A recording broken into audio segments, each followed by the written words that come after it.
जंगल वाले बाबा नमो नमः, जंगल वाले बाबा नमो नमः, जंगल वाले बाबा नमो नमः, जंगल वाले बाबा नमो नमः, जंगल वाले बाबा नमो नमः।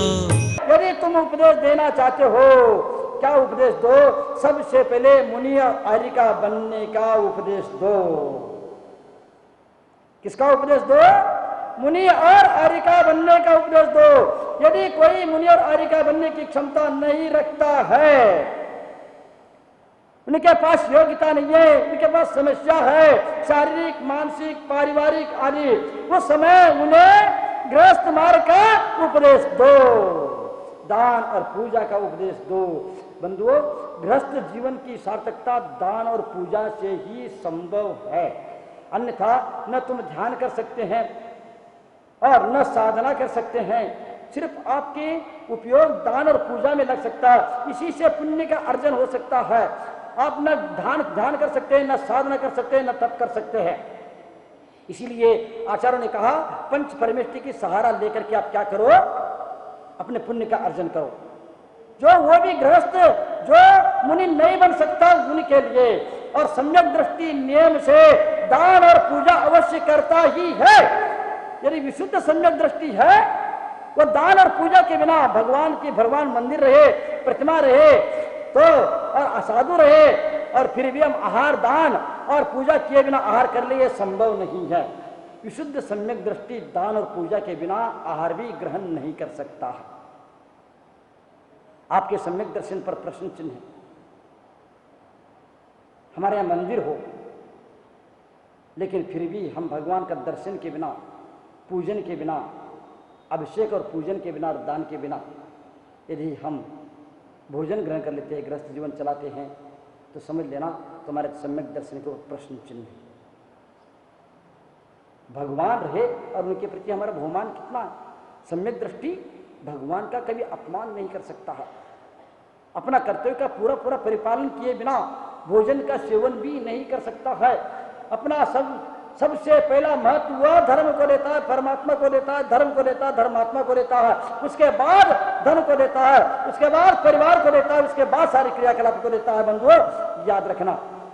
इसीलिए सोच लेना, यदि तुम सम्यक दृष्टि और अपने आप को धर्मात्मा मानते हैं, यदि दान और पूजा नहीं कर रहे हैं, तो सम्यक दृष्टि कहने में हमें संकोच होगा। यदि आपके सामने समस्या, आप भगवान का स्पर्श नहीं कर सकते, तो समस्या तो कोई बात नहीं है। और आपके सामने बीमारी है अथवा अनेक कारण है, तो बात लगे। बिना कारण के सब कुछ सुविधा होते हुए भी, भगवान होने के बाद भी यदि हम दान और पूजा नहीं करते हैं, तो हम शुद्ध सम्यक दृष्टि की होने में संकोच हैं, निश्चित रूप से संभव नहीं है। बंधु, विचार कर लेना अपने जीवन में हम क्या कर रहे हैं, और गृहस्थ इससे अलावा कोई काम नहीं कर सकता है। दान और पूजा के बिना उनका गृहस्थ जीवन की सार्थकता हो नहीं सकती है। और ये भी आचार्यों ने कहा, दान और पूजा श्रावक के 6 आवश्यक है। दानम पूजा,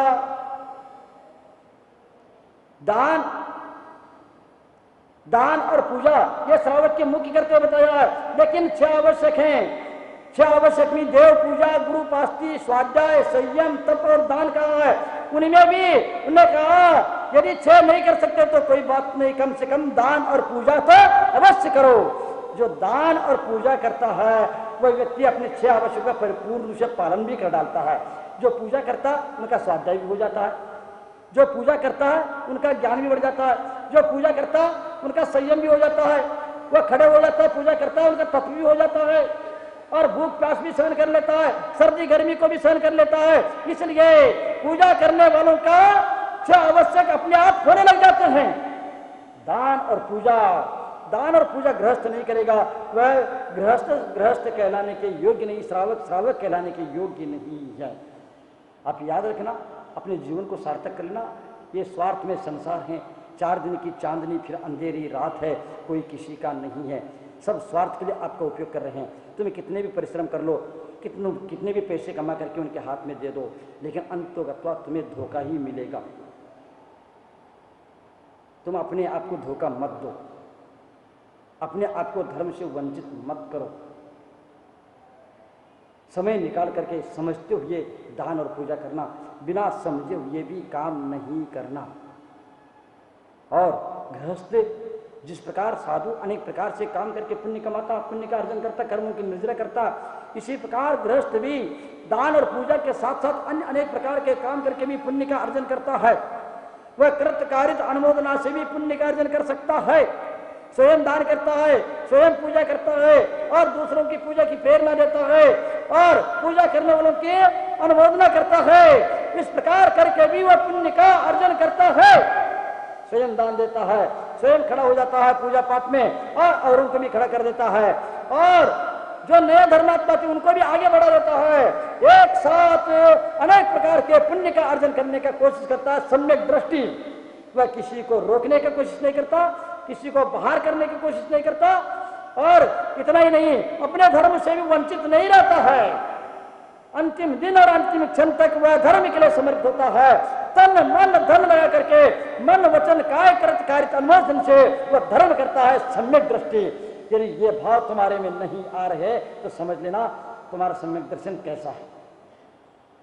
क्योंकि सम्यक दर्शी जानता है शरीर की नश्वरता, संसार की नश्वरता, संसार की असारता, ये सब कुछ जानता है, लेकिन फिर भी ये जानते हुए भी उसमें सार स्वाद लेता है और उसी में रसपत जाता है। तो उनके सम्यक दर्शन पर प्रश्न चिन्ह लग जाता है। बंधुओं, श्रावक इस प्रकार से एक ही बात से सिर्फ दान और पूजा से ही नहीं, कृत कार्य अनुमोदना से और अन्य अनेक प्रकार के कामों के माध्यम से, करुणा दान आदि के माध्यम से भी काम निपट लेता है। लेकिन करुणा दान आदि मानवता के प्रतीक है और अन्य 4 प्रकार के दान हैं कि आहार दान, औषध दान, अभय दान और उपकरण दान। ये चारों दान मोक्ष मार्ग के प्रतीक है। करुणा दान मानवता के प्रतीक है। करुणा दान से मानवता बढ़ती है और मानवता के कारण ही व्यक्ति करुणा दान दे सकता है। लेकिन मानवता के प्रति जो करुणा दान है, करुणा दान परमार्थ के कारण बन जाए संभव नहीं है। वह परमार्थ के लिए मोक्ष मार्ग के पृष्ठभूमि बन सकती है, लेकिन मोक्ष मार्ग नहीं हो सकता करुणा दान।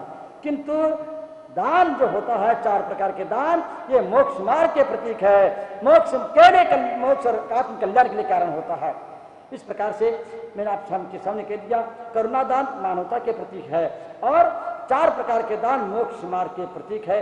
आप कौन सा दान करते हैं, कौन सा धर्म करते हैं, कौन से पूजा पाठ करते हैं, ये देखेंगे, विचार करेंगे, चिंतन करेंगे। मैं सबसे कहना चाहूँगा, आप अपने जीवन में कुछ करो या न करो, लेकिन कम से कम 24 घंटे में 24 मिनट अपने लिए निकाल देना। मैं पुरुषों से कहना चाहूँगा, माता बहनें चाहती हैं हम पुरुष अभिषेक कर ले, महिलाएं, लेकिन उनको छूने का, स्पर्श करने का सौभाग्य नहीं है। मैं पुरुषों से कहना चाहूँगा, प्रमाद के कारण अपने धर्म से दूर मत रहो और धर्म से वंचित मत रहो। जल्दी से उठ करके प्रमाद दूर करके भगवान का अभिषेक का नियम लो, संकल्प करो और शांति को प्राप्त करो। संसार की असारता का एहसास करो और अनंत गुणों का स्पर्श करने का सौभाग्य प्राप्त करो। समय यूं ही निकल जाएगा, आप समझ नहीं पाएंगे कब समय निकल गया। इसीलिए जो भी व्यक्ति नियम लेना चाहते हैं तो ले, निश्चित रूप से 24 घंटे में सिर्फ हम भगवान का अभिषेक करेंगे। अभिषेक करके गंधर्व लेंगे और अर्घ्य चढ़ाएंगे, या तो कम से कम ये पूजन करेंगे, इतना भी अपना समय उसमें लगा देंगे, तुम्हारा बहुत बड़ा काम हो जाएगा। ये सम्यक वर्धनी क्रिया है, इनके माध्यम से हमें का सम्यक का वर्धन होता चला जाता है।